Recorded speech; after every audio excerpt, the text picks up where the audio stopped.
አድማጮቻችን እንግዲህ ሰበር ዜና እየሰማን እንገኛለን እና አብይ አህመድ ምን እያሉ ነው የሚገኙት?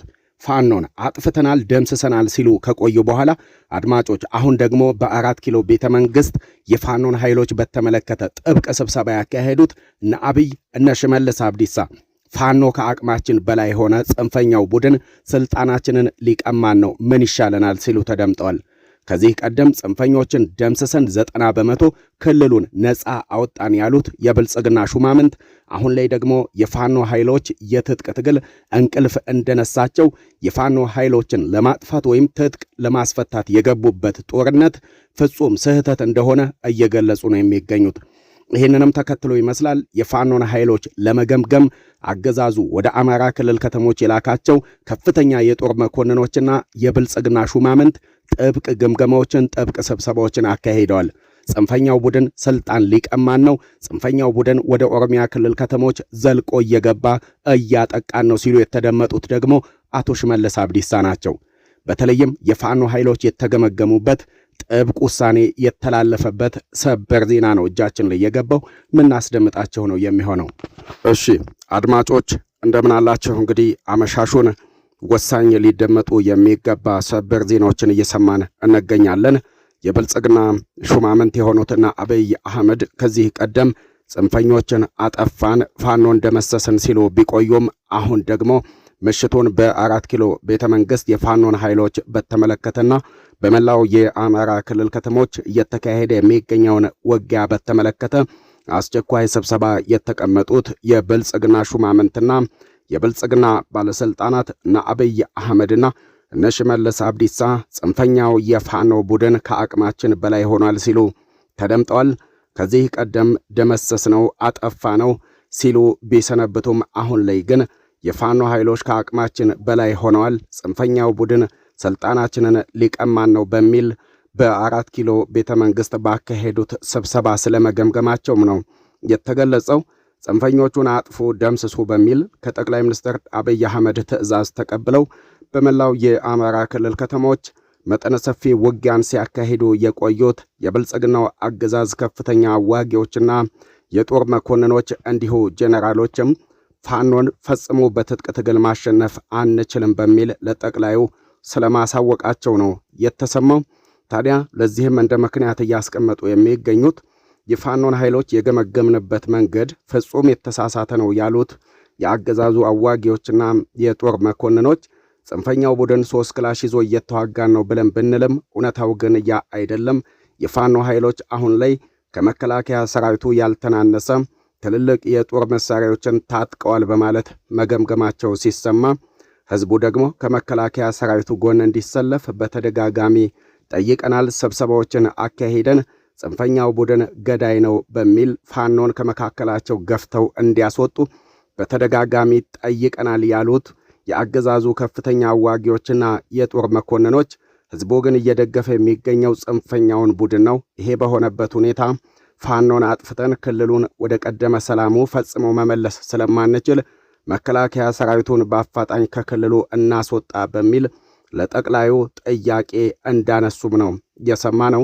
መከላከያው ከክልሉ ይውጣ፣ እንደዚሁም ደግሞ ከፋኖ ኃይሎች ጋር እየተካሄደ የሚገኘው ውጊያ በአፋጣኝ ወደ ሰላማዊ መንገድ ይለወጥ፣ ጽንፈኛውን ቡድን በትጥቅ ትግል ማሸነፍ አንችልም በሚል ከጄኔራሎቹ በኩል ጥያቄ መነሳቱን ስንሰማ የብልጽግና ሹማምንት ፋኖን እናጠፋለን በሚል በጦር ጄቶችና በሜካናይዝድ የታገዘ መጠነ ሰፊ ውጊያዎችን ቢያካሂዱም አሁን ላይ ግን ጽንፈኛው ቡድን ከአቅማችን በላይ ስለሆነ መከላከያውን በአፋጣኝ ከክልሉ አውጥተን ከፋኖ ኃይሎች ጋር እውነተኛ ድርድርን እናካሄድ የሚል ጥያቄን እያነሱ ነው የሚገኙት። የብልጽግና ሹማምንት የሆኑትና አብይ አህመድም ቢሆኑ ከዚህ ቀደም በአደባባይ በመደንፋት ጽንፈኞችን አጠፋን ደመስስን ከማለት መለስ ብለው ጽንፈኛው ቡድን ኢትዮጵያን ሊበትን ነው፣ እየተዋጋን የምንገኘው ከፋኖ ብቻ አይደለም፣ የፋኖ ኃይሎች በቀጥታ ከግብጽ ጋርና ከሻቢያ ጋር በመሰለፍ ኢትዮጵያን ሊበትኑ ነው በሚል መጠነ ሰፊ ወቀሳዎችን እየሰነዘሩ ይገኛሉ። በተለይ በኢትዮጵያና በኤርትራ መካከል የአሰብ የወደብ ጉዳይ ወይም የቀይ ባህር ጉዳይን ተከትሎ በሁለቱም በኩል ከፍተኛ የጦርነት ዝግጅት እየተካሄደ ሲሆን በዚህም የተነሳ የኤርትራው ፕሬዝዳንት ኢሳያስም በኢትዮጵያ ውስጥ የሚገኙ ታጣቂ ቡድኖችን እየደገፈና እያስታጠቀ ይገኛል በሚል ከፍተኛ ትችትን እያስተናገዱ ይገኛሉ። የኤርትራው ፕሬዝዳንት ኢሳያስ የፋኖን ኃይሎች እያስታጠቁ እያሰለጠኑና እንዲሁ ትልልቅና ዘመናዊ የጦር መሳሪያዎችን እያስታጠቁ ነው በሚል ነው በኢትዮጵያ መንግስት በኩል የተከፈተባቸው ፕሮፓጋንዳ። ያም ሆኖ ግን አሁን ላይ እውነታዎች ወደ አደባባይ ብቅ እያሉ ይገኛሉ። ይህም ታዲያ ምንድነው? በፋኖና በኤርትራው ፕሬዝዳንት በኢሳያስ መካከል ያለው ግንኙነት ይፋ እየወጣ ያለ ይመስላል። ከዚህ ቀደም በአደባባይ የኤርትራው ፕሬዝዳንት ኢሳያስ ከፋኖ ጋር አንዳችም አይነት ግንኙነት የለንም በሚል በተደጋጋሚ ሲገልጹ ቢቆዩም አሁን ላይ ግን ከወደ ፋኖ ቤት የሚወጡ መረጃዎች እንደሚያመላክቱት ከሆነ የኤርትራው ፕሬዝዳንት ኢሳያስ በቀጥታ የፋኖን ኃይሎች እያስታጠቁ እያሰለጠኑና እየደገፉ እንደሚገኙ የሚያመላክቱ መረጃዎች እየወጡ ይገኛሉ።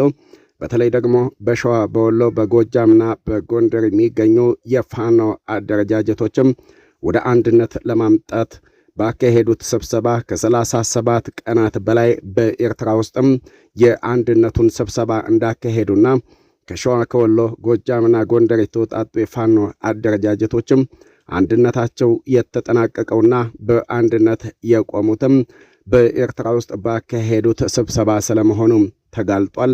እንዲሁ ደግሞ የኤርትራው ፕሬዝዳንት ኢሳያስም ቢሆኑ ብልጽግና ይህንን ጦርነት የከፈተው በሰሜኖች ላይ ነው። ጦርነቱ ሰሜኖችን ለማጥቃት ሰሜኖችን ለማዳከም ያለመ በመሆኑ ሰሜኖች በሙሉ በአንድነት ልንቆም ይገባል በሚል ከህወሓት ጋርና እንዲሁ ከፋኖ ጋር ያላቸውን ግንኙነት እያጠናከሩ እንደሚገኙና በተለይም ደግሞ ከግብፅ ወደ ኤርትራ የጦር መሳሪያዎች በብዛት እየገቡ እንደሚገኙ እነዚህ የጦር መሳሪያዎችም ለህወሓትና ለፋኖ ኃይሎች እየተላኩ ስለመሆኑ የሚያመላክቱ መረጃዎች በስፋት እየወጡ ይገኛሉ።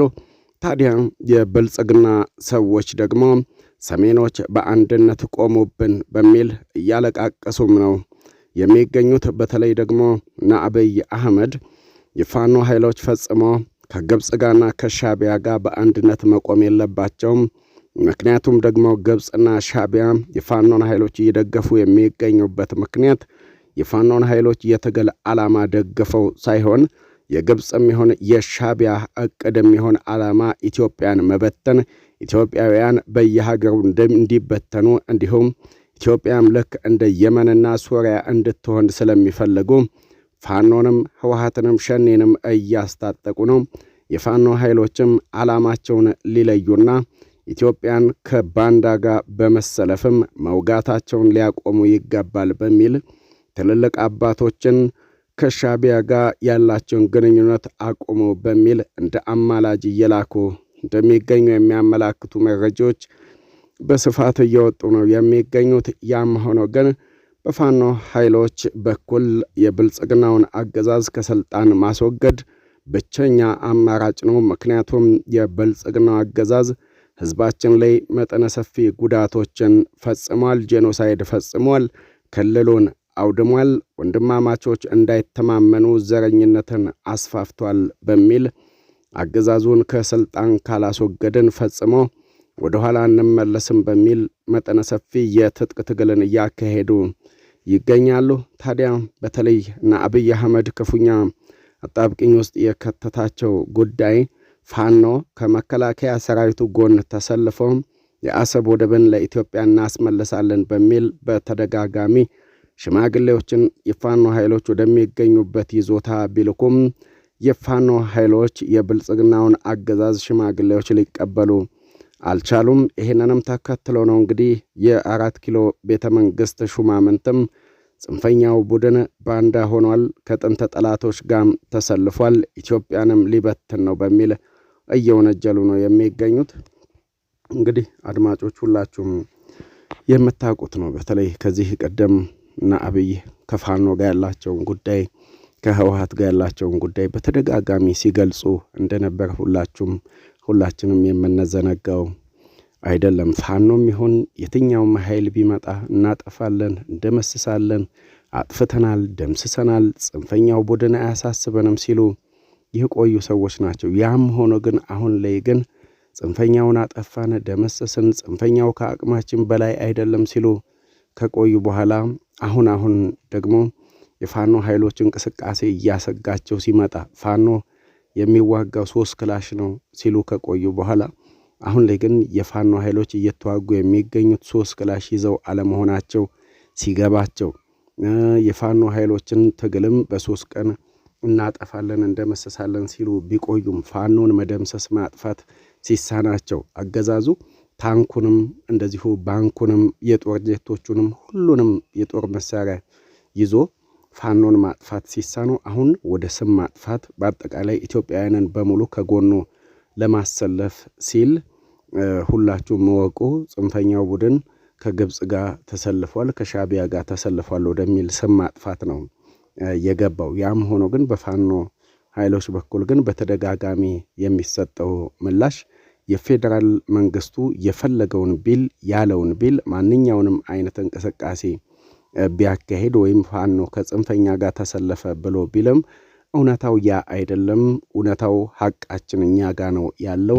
አገዛዙ በህዝባችን ላይ መጠነ ሰፊ ግፍና በደል ፈጽሟል። ይሄ ሆኖ ፈጽሞ ልንታገስ አንችልም በሚል እንግዲህ ከሻቢያ ጋር የሚሆን ከህወሓት ጋር የሚሆን ከሌሎች አካላት ጋር የሚሆን እኛ ከማጋ መቀናጀት እንደሚገባን ከማጋ በአንድነት መቆም እንደሚገባን የምንወስነው እኛ ነን እንጂ አገዛዙ አይደለም በሚል አደገኛ እንቅስቃሴ እያካሄዱ ይገኛሉ። አድማጮቻችን ስለምትከታተሉን ስለምታደምጡን ከልብ አመሰገንን። በቀጣይ ቪዲዮ እስከምንገናኝ ሰላም ሁኑልን።